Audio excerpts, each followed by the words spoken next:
শুধুমাত্র ছাত্রদল করার কারণে আমাকে বিশেষ অ্যালাউ করা হয় নাই। আমরা বগুড়ার মানুষজন শুধুমাত্র বিএনপি করার কারণে বিগত 17 বছর কিন্তু উন্নয়ন কর্মকাণ্ড থেকে আমরা বঞ্চিত হয়েছি।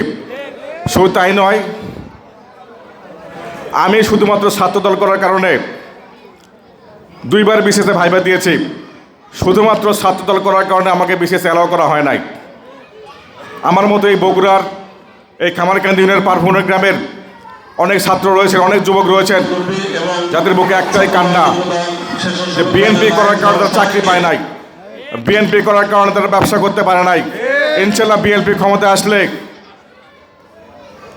ক্ষমতায় আসলে প্রথম 1 বছরের ভিতরে বাংলাদেশের বেকার যুবক ও ছাত্র সমাজের জন্য 1 কোটি চাকরির ব্যবস্থা করা হবে, 1 কোটি কর্মসংস্থানের ব্যবস্থা করা হবে এবং আমাদের এই খামারকান্দি ইউনিয়ন সহ শেরপুর এবং ধনুটের যেসব গ্রাম অবহেলিত অবস্থায় পড়ে রয়েছে সেই সকল গ্রামের রাস্তাঘাট সহ সব কিছু অগ্রাধিকার ভিত্তিতে দ্রুততম বাস্তবায়ন করা হবে।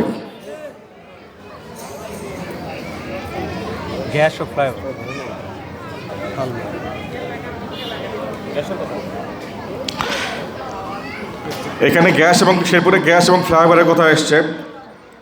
আসলে গ্যাস একটি রাষ্ট্রীয় বিষয়। আপনারা জানেন যে বর্তমানে বাংলাদেশে জ্বালানি খাতে অনেক সংকট চলছে গ্যাস সংকটের কারণে। এই কারণে দেখা যাচ্ছে যে শুধুমাত্র আপনার শিল্প প্রতিষ্ঠান ছাড়া সাধারণত অন্য কোনো ক্ষেত্রে গ্যাসের সংযোগ দেওয়া হচ্ছে না। তারপরেও আমরা চেষ্টা করব, যেহেতু আমরা বঞ্চিত, বিগত 17 বছর বঞ্চিত হয়েছি, আমরা চেষ্টা করব আমাদের শেরপুর ধরুনটে গ্যাসের সংযোগ দেওয়ার জন্য।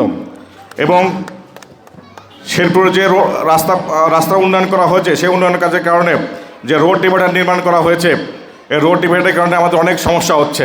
বিশেষ করে শেরপুর শহরে ফ্লাইওভার না থাকার কারণে দেখা যাচ্ছে রাস্তার এক পাশ থেকে আমার অন্য পাশে যাইতে প্রায় আধা ঘন্টার সময় লাগে। রাস্তার এক পাশ থেকে অন্য পাশে যাইতে আমার 2 থেকে 3 কিলো রাস্তা ঘুরে আসতে হয়। এই ফ্লাইওভারের বিষয়ে আমরা শেরপুরবাসীর পক্ষ থেকে ইতিমধ্যে আবেদন করেছি। আশা করি ইনশাল্লাহ খুব স্বল্পতম সময়ের ভিতরে এই ফ্লাইওভারের কাজটি আমরা শুরু করতে পারবো। আর যদি এতেও না হয় তাহলে আমি শতভাগ নিশ্চয় দিতে পারি যে বিএনপি আসলে এই ফ্লাইওভারের কাজ আমরা শতভাগ নিশ্চয়তার সাথে বাস্তবায়ন করতে পারবো।